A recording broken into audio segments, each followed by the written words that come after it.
As you fall asleep, you see some disturbing images. The first is a lavishly furnished room, filled with expensive art and tapestries. Next is a humanoid creature who reaches out with a single long-nailed finger and lightly caresses the head of a large black crow.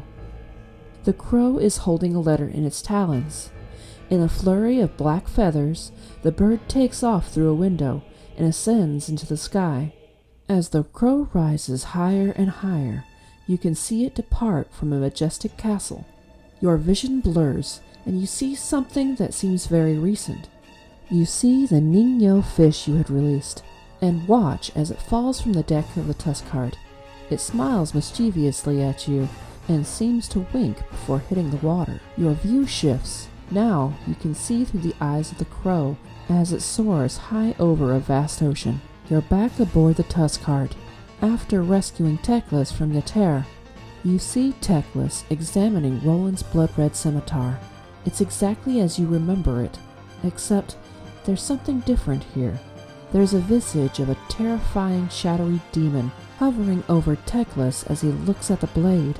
Was this creature there when Teclis met his end? Did Roland know? The being looked aggravated as it watches Teclis trying to identify whether or not Roland's sword is cursed.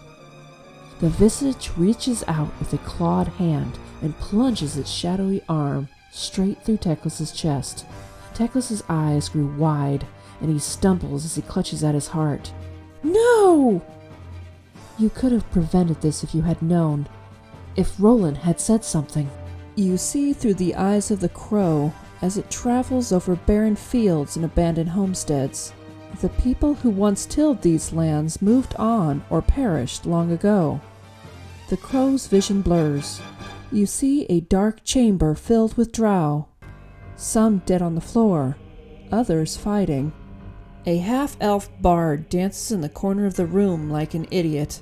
You see a half-elf ranger that looks like your son, but he still has his nose. The witch Queen Moranthi, an evil being that destroyed Coldbank, was there too.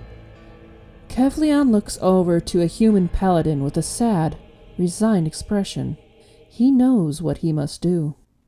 Kevlion teleports over to 3 of his fallen allies and interlocks their hands. He looks to the paladin again and gives a determined, courageous nod. No! You scream. No! Don't leave him alone! But no one seems to hear your anguished cries. Moranthi brings her whip down upon the half-elf ranger, ending his life. Arg! Morathi, you'll pay for this. I'll come back to your city, burn it to the ground, and you will face my vengeance. Moranthi smiles coldly at the paladin. Despite his impressive display in this battle, the human is alone and about to die.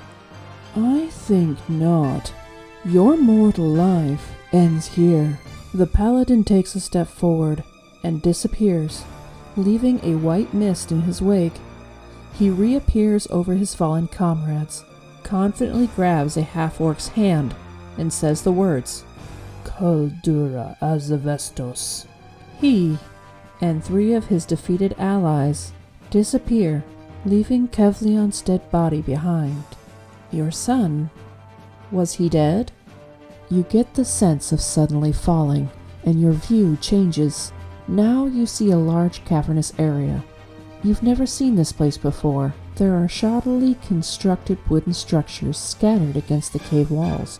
Bulking and massive, the Minotaur pirate captain Radalak stands before Prince. He points his great sword at Radalak and smiles. He then charges at Radalak with his great sword held high in the air. A half-elf dressed like a king and a human wizard watch on. The half-elf looks like the dancing fool present when your son died in Harganeth. Prince cocks his arms to swing the massive blade, but is intercepted as Radalak steps forward, grabbing Prince's wrists in one massive hand before he could swing true. Radalak jerks Prince's arm, and a sickening crack echoes off the cavern walls. Prince's great sword clatters harmlessly to the cavern floor, and Radalak sends Prince crashing to the ground with a backhanded slap. The Minotaur laughs. Soon, other voices follow along. The voices did not sound human. You awaken in a cold sweat and a stinging pain on your right cheek.